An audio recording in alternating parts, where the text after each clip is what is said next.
He said, Vienna College. He said, oh yeah, you played all that on, he said, I said, yeah. I said, you want to do a session? And we both lived in the same neighborhood, both on the Upper East Side. He said, come over to the office. So I come over there, Arthur's there, Arthur Baker's there. We went to the studio either that day or the next day and recorded Planet Rock.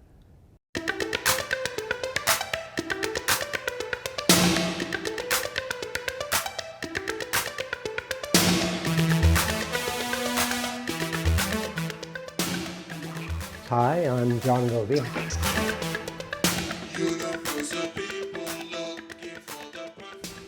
I started playing music when I was 5.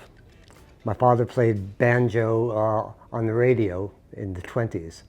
He was terrible at it, but but he had a guitar around the house, and I started playing that, and I just never stopped.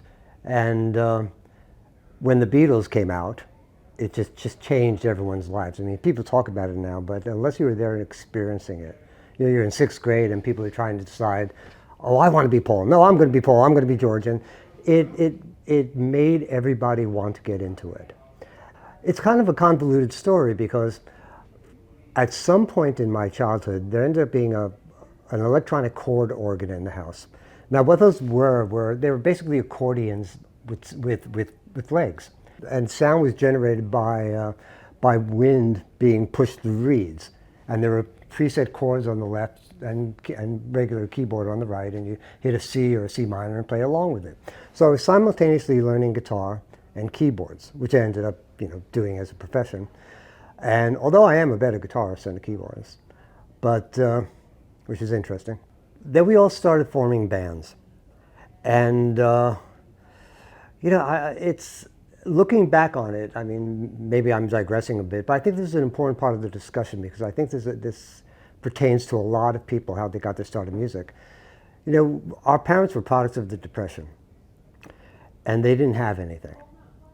And so when they did, after World War II, they were able to buy houses and cars, and we had school, and we had food, and we had everything that they didn't have.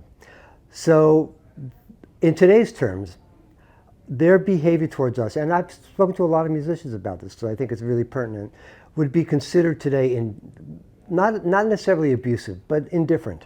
Because in their mind, we had it all. We had everything. We had shoes, So in retrospect, and I've had this discussion with a lot of people of my generation, I think we formed bands as an alternate family.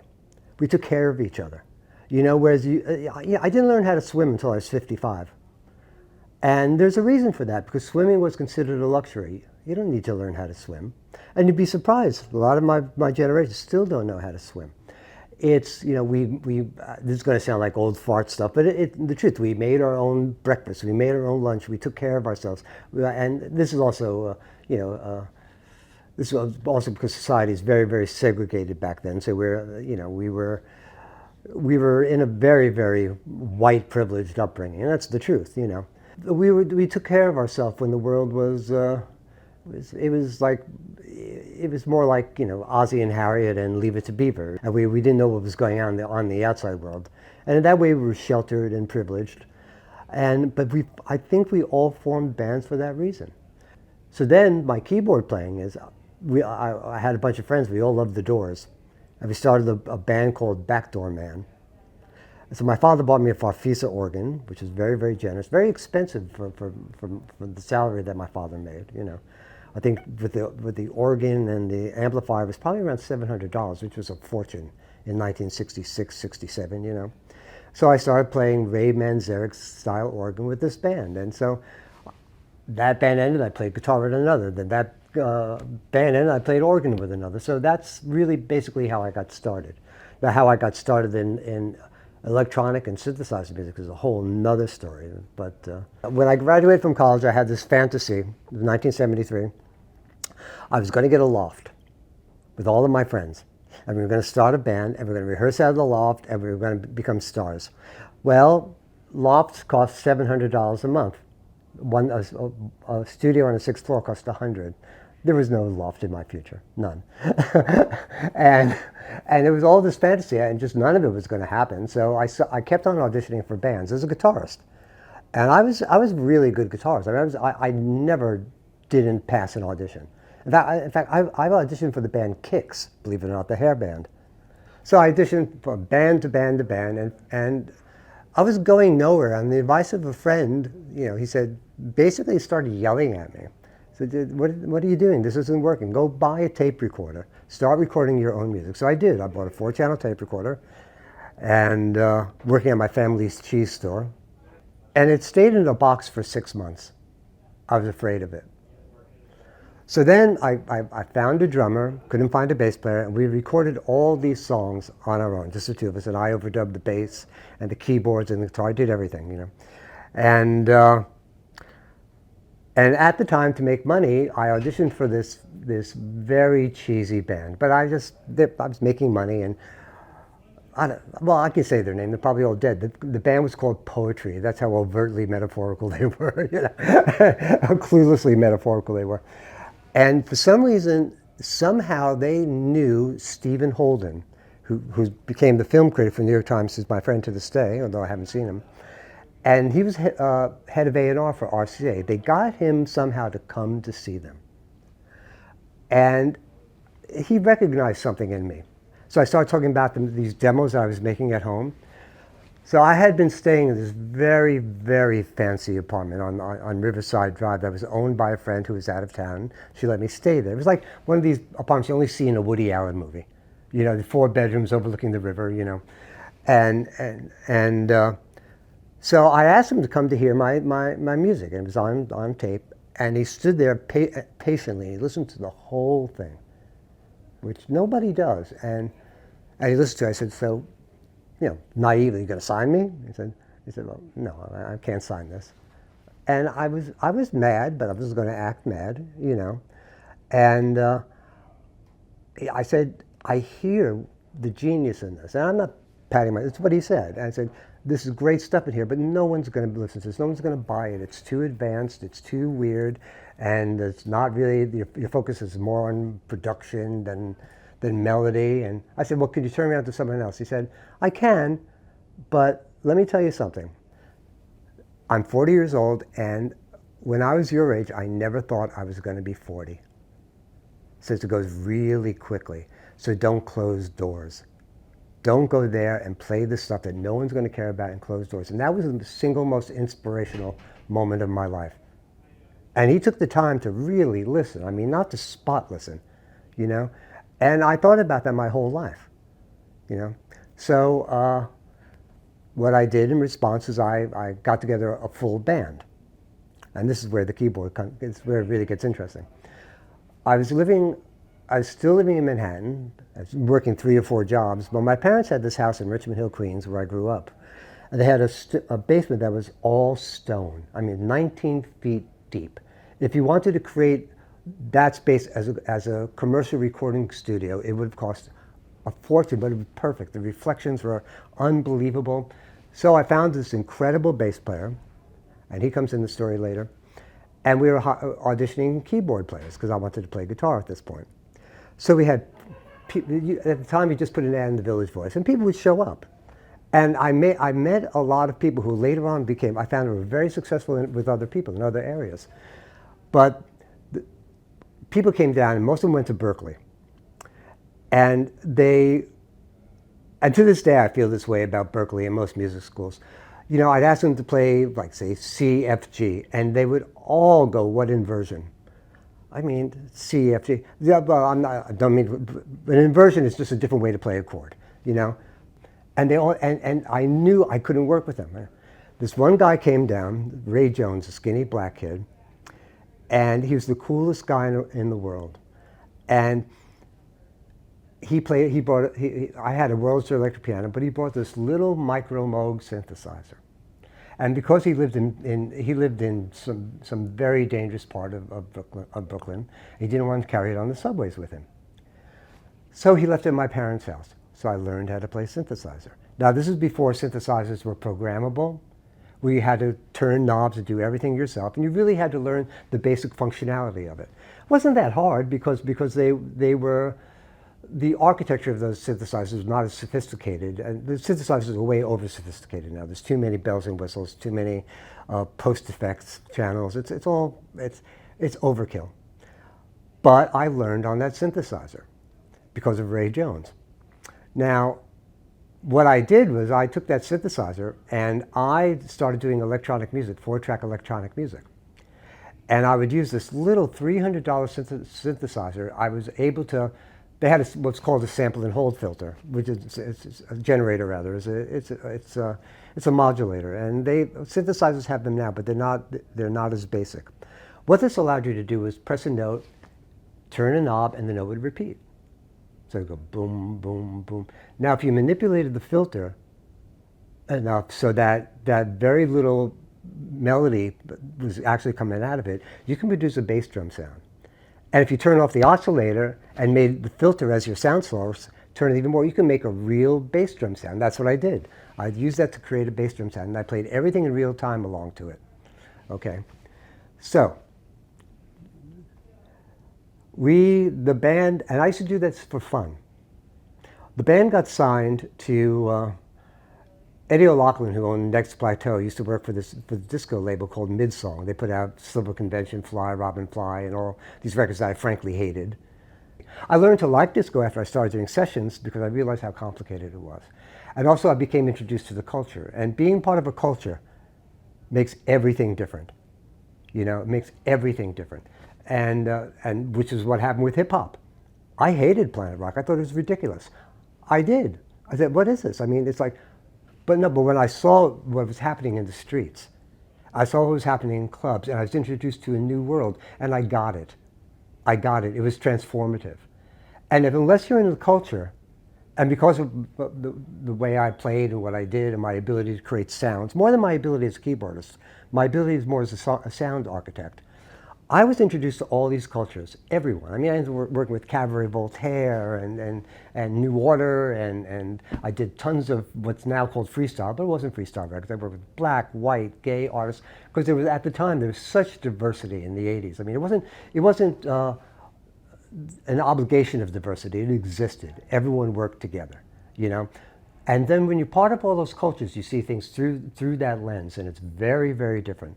Then you start to appreciate how different music moves different people, and why, and how. And it changes the way you view, not just music in general, but the way you view the world. So anyway, back to getting signed. Eddie O'Loughlin left Midsong Records, started Next Plateau, and they wanted to get away from disco and go into rock. And I was sort of like a Bowie kind of guy. My arrangements were very, very complex and my melodies I think to this day were still very good. But he had a custom label. Next Plateau was a custom label of Handshake, which was a custom label of MCA. Handshake was owned by Ron Alexenberg, who used to be the president of Epic, whose claim to fame was that he signed the band Boston. Ron Alexenberg was a pain in the ass. MCA dropped him. He was this incredible narcissist. I mean, in his office he had chairs that were shaped like hands, because they had Handshake records, you know. And it was like, but when MCA dropped distribution, then I was left in the wind. And so it was up to Plateau to get me to sign to MCA. MCA wanted nothing to do. They wanted nothing to do with Alexenberg's catalog. So I was done as a rock artist at that point. So I wasn't done, but I felt defeated. So I went to speak to Eddie O'Loughlin, and who's still my friend to this day.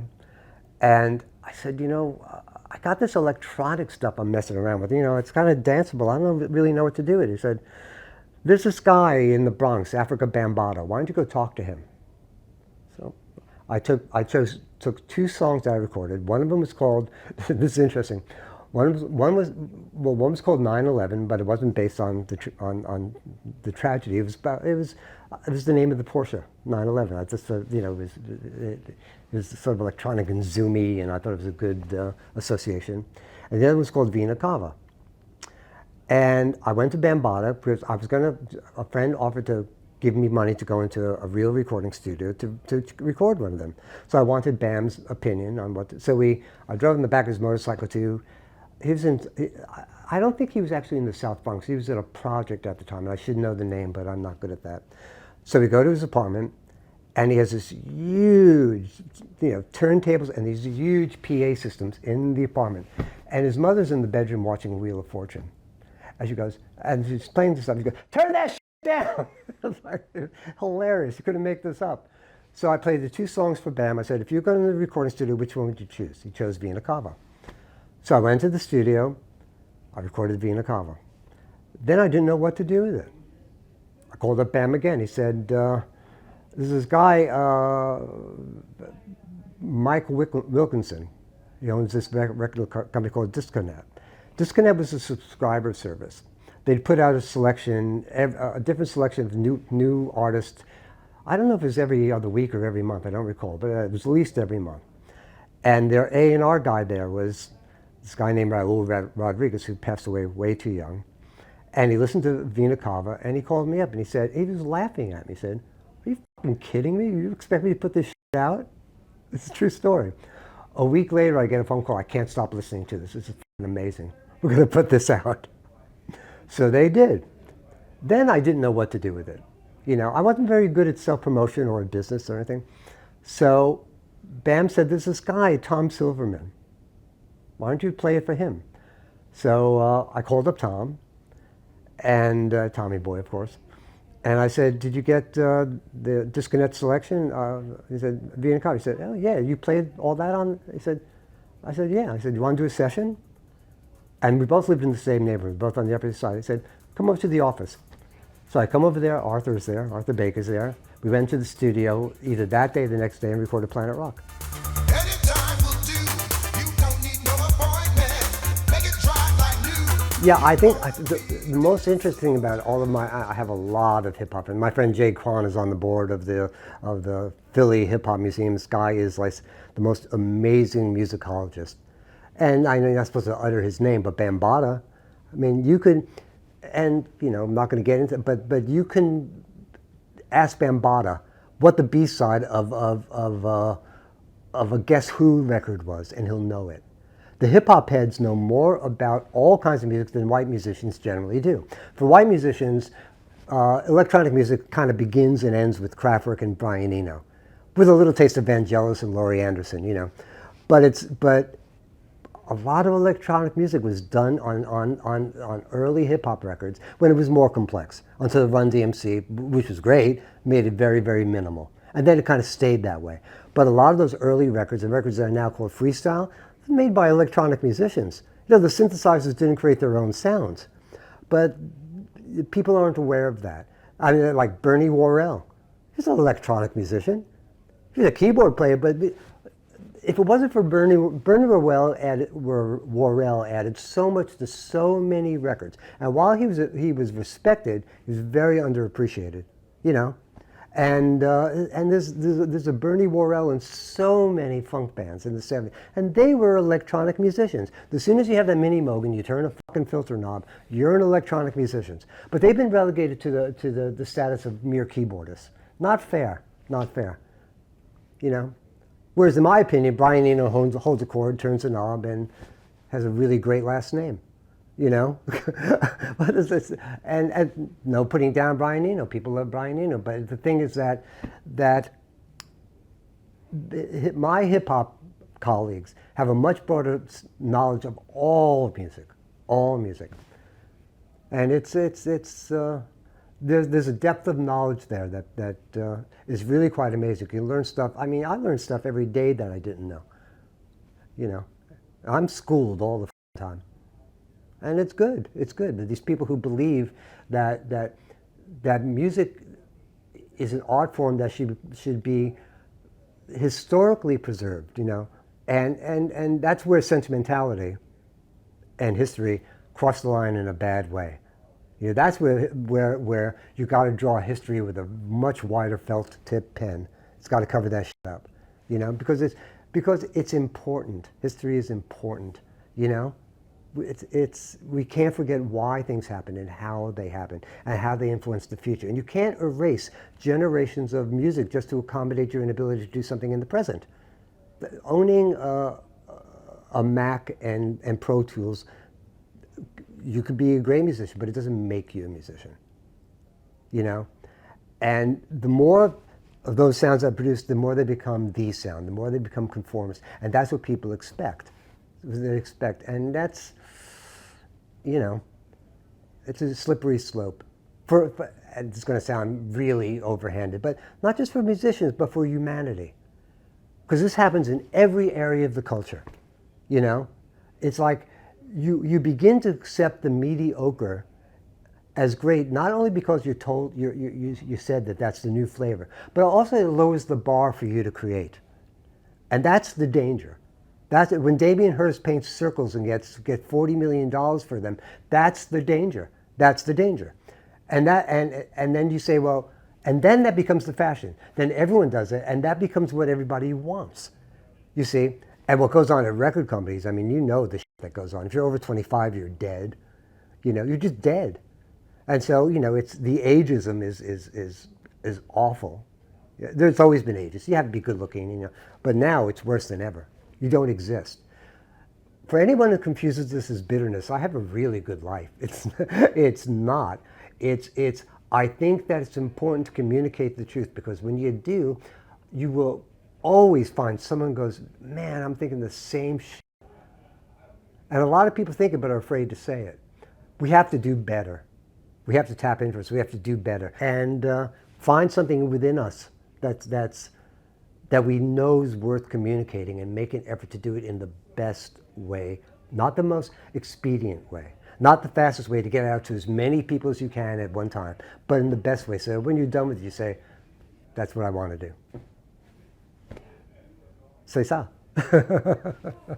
Well, I got to mention Downtown because that's where we are right now, and I'm a client of theirs, and I couldn't be happier. I mean, they've organized my life respectfully and conscientiously, and I've also developed a very, very close friendship with Sean McGraw here, who I adore. I mean, he's super smart, he's passionate, he's funny, and he's kind.